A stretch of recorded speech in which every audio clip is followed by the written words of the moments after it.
쉼의 기간을 갖습니다. 아무튼 이 휴가철을 맞아서 진정한 삶, 예레미야의 고백처럼 내 잠이 달았더라, 내 휴가가 달콤했다는 고백이 나오기 위해서는 어떤 쉼이 필요하고 어떤 휴가가 되어야 될 것인가, 그 말씀을 오늘 본문에서 찾아보려고 합니다. 첫째, 하나님이 주시는 좋은 비전을 갖는 기회로 삼으시기 바랍니다. 휴가가 그냥 무작정 마구 그냥 쉬는 거다, 이런 생각을 하지 마시고 정말 이 쉼을 통해서 하나님이 주시는 좋은 비전을 갖는 기회로 삼으면 휴가가 달았다, 달콤했다 하는 고백이 나오게 됩니다.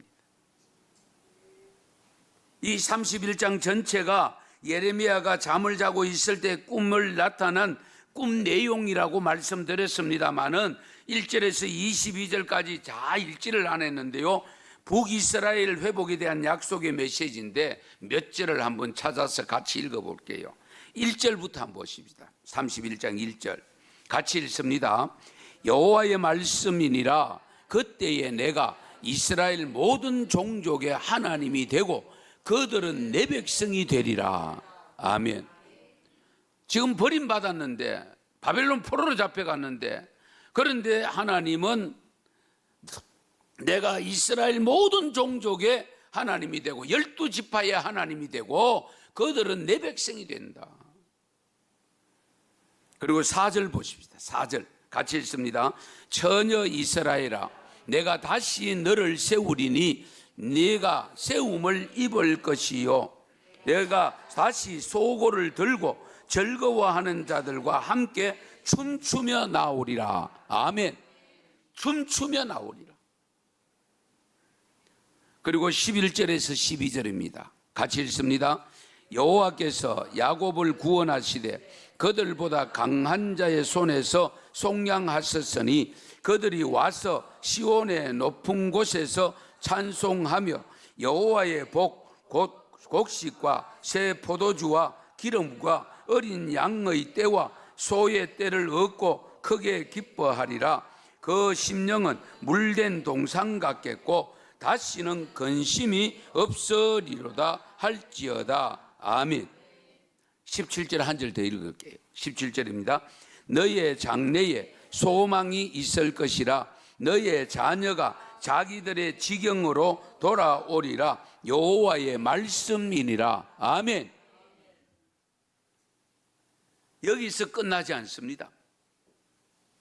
남쪽 유다도 회복될 것이라고 오늘 조금 전에 읽은 23절에서 25절 말씀, 그냥 읽으면 무슨 뜻인지 쉽게 와닿지를 않을 수 있습니다만은, 만군의 여호와 이스라엘 하나님께서 이와 같이 말씀하시니라, 내가 그 사로잡힌 자를 돌아오게 할 때에 그들이 유다 땅과 그 성읍들에서 다시 이 말을 쓰리니 곧 의로운 처소요 거룩한 산이요 여호와께서 내게 복 주시기를 원하노라 할 것이며, 유다와 그 모든 성읍의 농부와 양떼를 인도하는 자가 거기에 함께 살리니 이는 내가 그 피곤한 심령을 상쾌하게 하며 모든 연약한 심령을 만족하게 하였음이라 하시기로. 할렐루야. 그러므로 잠을 깼는데 내 잠이 달았더라. 달콤했다. 그만큼 꿈이 너무 좋았다는 겁니다. 지금 이스라엘의 회복을 위하여 기도하고 있는데 하나님이 이제 이 지친 백성들 바벨론 포로에서 돌아오게 될 것이라는 엄청난 메시지를 생생하게 보여주시고 들려주셨으니까 얼마나 기뻤겠어요.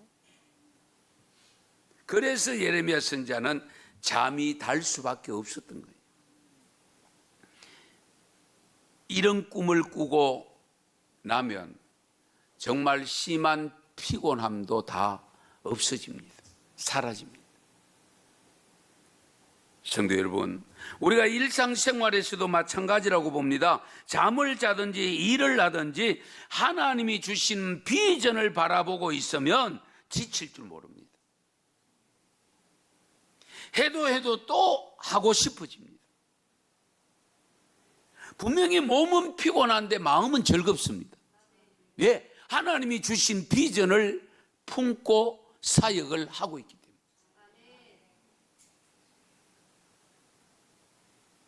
그리고 장차 우리에게 좋은 것을 주신다는 약속을 하셨기 때문에 지금 하는 일이 어렵고 힘들어도 괜찮습니다. 왜? 훗날에 좋은 열매를 주시니까. 그래서 우리가 십자가를 지는 이유가 뭡니까? 그 십자가 너머에 영원한 부활이 있기 때문이잖아요. 우리가 무슨 일을 얼마나 많이 하느냐 하는 것도 중요한 문제는 있지만 그 일이 어떤 일인가가 더 중요합니다. 예컨대 자신이 하기 싫은 일을 하고 있다면 그 일은 어렵지 않은 일이라 할지라도 많은 시간이 아니라도 그 일에 대해서는 짜증이 납니다. 쉽게 피곤을 느낍니다. 하지만 자신이 하고 싶은 일이거나 원하는 일이라면 그 일은 아무리 힘들어도 괜찮습니다. 거뜬히 해냅니다. 이유는 즐거운 마음으로 하느냐 그렇지 않느냐의 차이입니다. 그 즐거운 마음은 무엇으로 해야 되느냐? 하나님이 내게 주시는 비전을 가지고 하면 됩니다. 하나님이 주신 비전. 수련회든 성경학교든 마찬가지입니다. 하나님의 은혜 받을 기대를 가지고 반드시 그렇게 되리라는 믿음으로 참여하면 시간이 은혜가 되어지고 힘들지 않습니다. 그런데 그런 비전이 없으면, 그런 기대치가 없으면 시간이 빨리 지나가도록 시계만 보게 됩니다. 예배드리는 시간도 마찬가지입니다. 이 예배드림이 하나님이 기뻐 받으시고 하늘의 신령한 은혜가 우리에게 임한다는 이 기대치를 가지고 예배를 드리면 언제 시간이 지난지를 모릅니다. 그런 마음이 없으면 어떻게 되냐? 빨리 안 마치나? 오늘 목사님 왜 설교가 이렇게 기노? 이렇게 되는 겁니다. 여러분 강의를 들어봐도 그렇지 않습니까? 기대를 가지고 강의 들면 속속 들어오고 시간 가는 줄 모르지만은 그렇지 않으면은 빨리 마치기를 기다리거든요.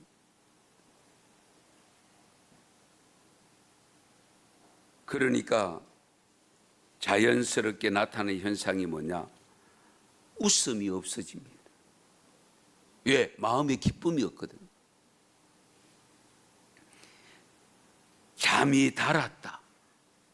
저는 이 말씀 정말 감동입니다. 잠이 달았다.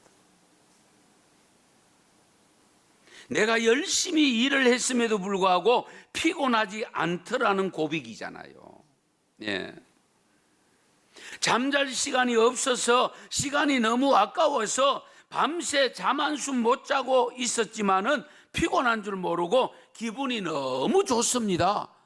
그 고백이잖아요. 여러분은 혹시 이런 경우들을 많이 갖고 있는지, 아니면 그런 경우가 좀처럼 갖지 못하고 있는지 여러분 스스로 잘 판단해 보시기 바랍니다.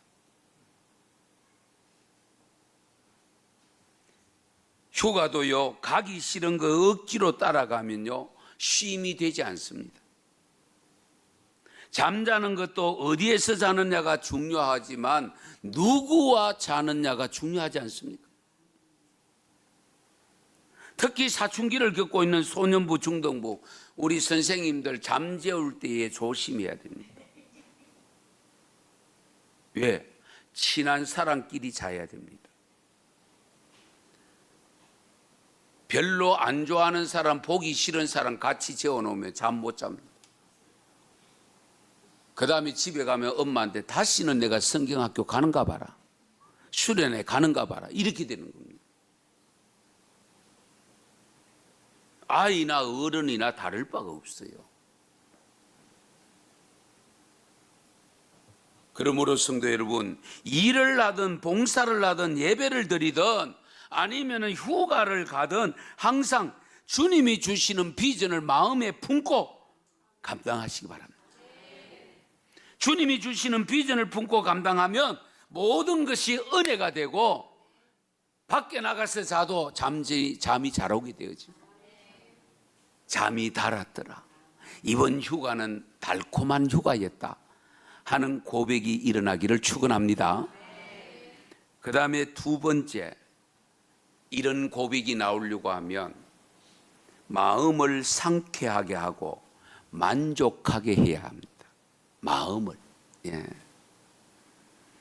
아무리 먼 길도 지루하게 느끼지 않고 갈 수 있는 방법이 있다고 하잖아요. 어떻게 하면 되죠? 사랑하는 사람과 함께 여행하면 됩니다. 그러니까 여러분들 세계 여행을 어디 가더라도 그냥 막 마구잡이로 모집해가 가는데 몇 사람 끼어서 가는 거, 그거 삼가 조심해야 됩니다. 여행 실컷 하고 후회하는, 돈이 아까운 생각이 듭니다. 왜? 사랑하는 사람들이 아니고. 그렇잖아요. 그래서 우리가 긴 여행일수록 사랑하는 사람하고 가야 여행이 길게 느껴지지 아니하고 그 여행이 달콤한 여행이 됩니다. 우리 마음을 상쾌하게 하고 만족해 하는 그런 휴식이, 그런 쉼이, 그런 휴가가 되어져야 돼요. 그래서 오늘 25절 말씀에 보시면 이는 내가 그 피곤한 심령을 상쾌하게 하며 모든 연약한 심령을 만족하게 하였음이라 하시기로 내가 깨어보니 달콤한 잠이었더라. 어쨌든 우리가 진정한 쉼이 되려고 하면 내 마음이 상쾌해야 돼요. 마음의 만족함을 가질 수 있어야 돼요. 휴가 기간이 기냐 짧았냐 하는 거 그렇게 중요하지 않습니다. 아무리 짧아도 휴가가 되지 않을 수 있고, 아무리 긴 휴가라도 휴가가 더 기다려지거나 더 짧게 느껴질 수도 있습니다. 어떤 경우에? 내 마음의 문제입니다. 마음이 상쾌하면 아무리 길어도 괜찮아요. 마음이 불쾌하면 짧은 휴가도 휴가가 안 됩니다. 그래서 하나님께서는 예레미야 선지자에게 분명하게 일러줍니다. 내가 그 피곤한 심령을 상쾌하게 하며 모든 연약한 심령을 만족하게 하였습니다. 하나님이 우리의 심령을 만족해 했다. 상쾌하게 했다. 그러므로 내 잠이 달았더라.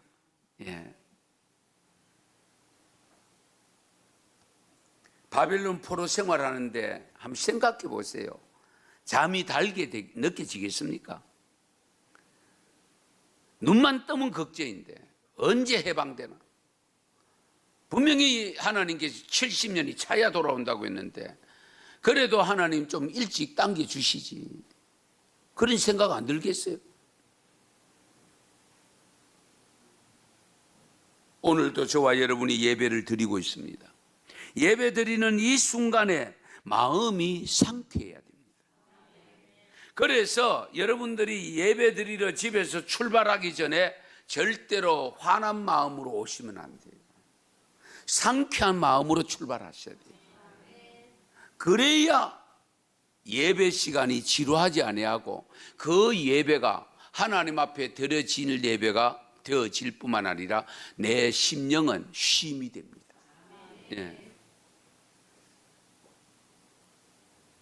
그래서 우리는 항상 마음을 중요시 여겨야 됩니다.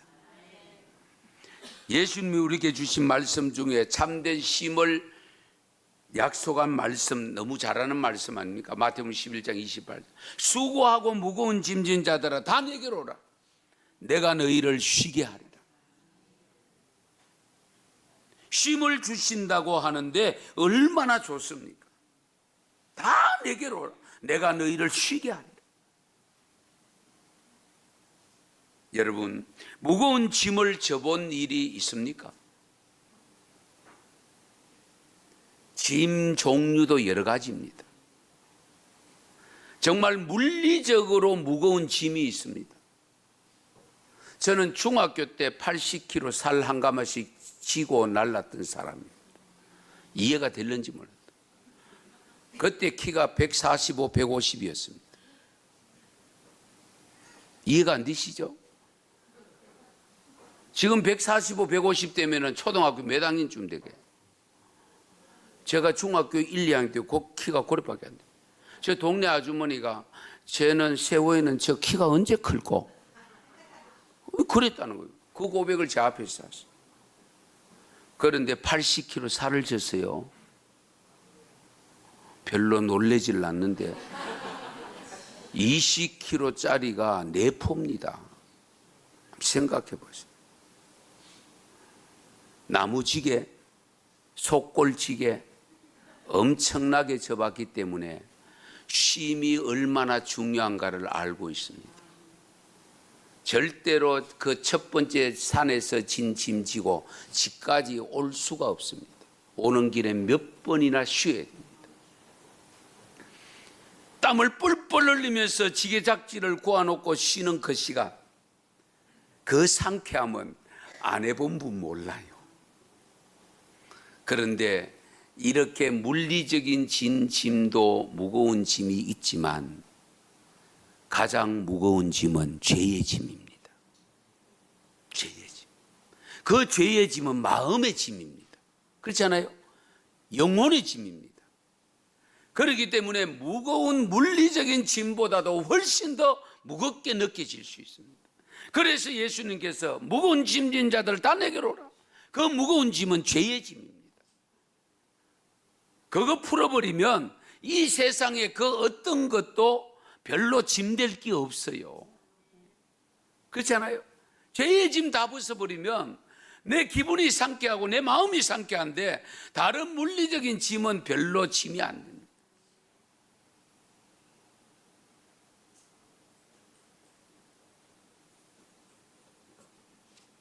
짐은 우리의 육신에게 고통을 안겨줍니다. 그런데 쉼을 얻는 것은 분명히 마음입니다. 너희 마음이 쉼을 얻으리라. 그래서 마음이 쉼. 수고하고 무거운 짐진 자들아 다 내게로 오라. 내가 너희를 쉬게 하리라. 너희 마음이 쉼을 얻는다. 아니 육신이 쉼을 얻어야 되지 왜 마음이 쉼을 얻는다? 그러니까 이 짐은 죄의 짐이라는 거예요. 죄의 짐은 마음의 짐이잖아요. 이 마음이 쉼을 얻으면 자식을 위해서 일하는 것 고되지 않습니다. 우리가 경험하지 않습니다. 교회 와서 봉사하는 거 별로 힘들지 않습니다.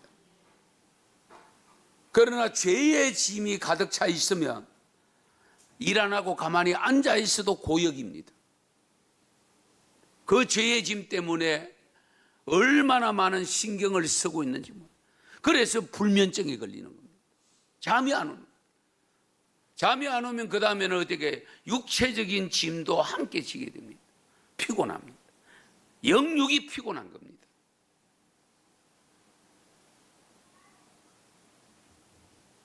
참된 휴식은 직장의 일에서 벗어나거나 육체를 쉬어주는 것만으로 안 된다는 사실.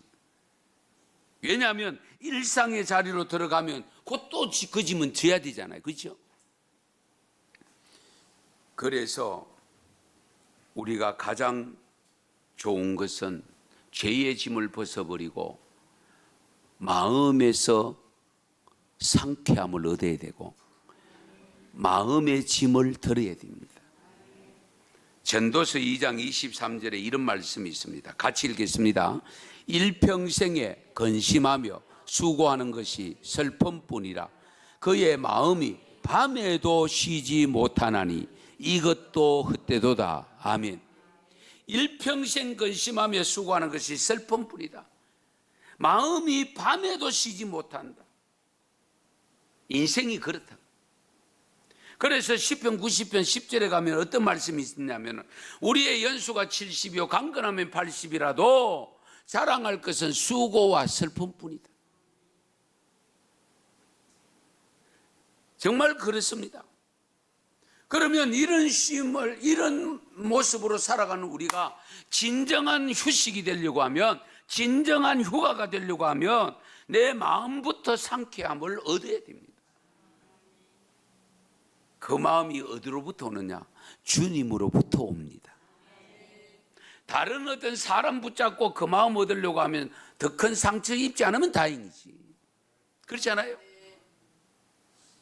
그러므로 우리는 하나님으로부터 주님이 주시는 마음의 상쾌함을 얻을 때에 이 예레미야 선지처럼 내 잠이 달았더라, 내 휴가가 달콤했더라 하는 고백이 되어지는 거예요.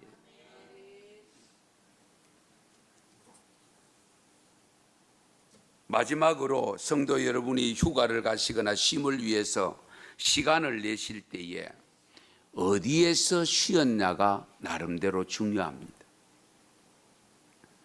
왜냐하면 쉴 수 없는 곳에서 쉬면 휴가가 되지 않습니다. 쉴 수 없는 곳이 어디입니까? 우리 전부 쉴 수 있는 곳을 찾아가는데요, 이렇게 고백을 할 수도 있습니다만 잘 들어보세요. 미가서 2장 10절에 이런 말씀이 있습니다. 같이 읽습니다. 이것은 너희가 쉴 곳이 아니니 일어나 떠날지어다. 이는 그것이 이미 더러워졌음이니라. 그런즉 반드시 멸하리니 그 멸망이 크리라. 아멘. 이것은 너희가 쉴 곳이 아니라 일어나 떠날지어다. 그러면 그곳이 어떤 곳이기에? 이미 더러워졌습니다. 무엇으로? 죄로, 악으로, 불의함으로 더러워진 곳에 있지 말아라. 그곳을 떠나야 네가 진정한 휴가가 된다, 쉼이 된다. 이 중요합니다. 그래서 휴가라고 아무렇게나 가서 아무렇게나 놀다가 오는 게 쉼이 아닙니다. 왜? 돌아오고 나면 후회하거든. 휴가를 했는 것 같은데 휴가가 안 됩니다. 오히려 더 무거운 짐만 가지고 지고 온 겁니다.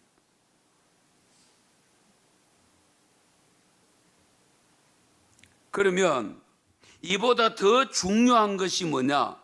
적극적인 자세로 쉼을 가져야 되고 휴가를 가져야 됩니다. 그 적극적인 자세가 뭐냐? 쉬지 말아야 될 것이 있어요. 쉬어야 되는데 쉬지 말아야 될 것이 뭐냐? 뭔지 아세요? 두 가지입니다. 기도와 전도입니다. 사도행전 5장 42절에 보면 그들이 날마다 성전에 있든지 집에 있든지 예수는 그리스도라고 가르치기와 전도하기를 거치지 아니하니라. 할렐루야. 전도하기를 집에 있든지 성전에 있든지 길을 갈 때든지 어디든지 사람이 있는 곳이면 계속 해야 된다. 그리고 우리가 잘 아는 데살로니가전서 5장 17절 말씀, 쉬지 말고 기도하라. 휴가를 가도 기도가 필요합니다. 출발하기 전에 기도해야 됩니다. 다니는 과정 속에 기도하셔야 됩니다. 밤에 주무시기 전에 기도하셔야 됩니다. 기도는 처음부터 끝까지입니다.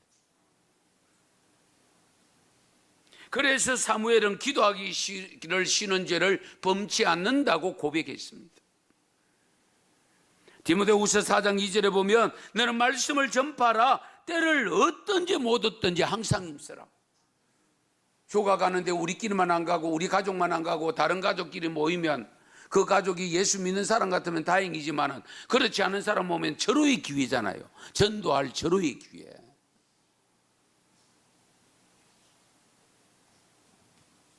사랑하는 성도 여러분, 2020년 여름 기억에 남을 만한 놀라운 영성이 회복되는 휴가가 될 수 있기를 바랍니다. 잠이 달았더라고 고백할 수 있는, 휴가가 달콤했다고 고백할 수 있는 마음의 안식을 누리는 여름, 하나님이 주시는 비전의 소식을 듣고 피곤이 싹 사라지고 상쾌하게 되는 여름이 될 수 있기를, 휴가가 될 수 있기를 축원합니다. 축복합니다. 기도드리겠습니다.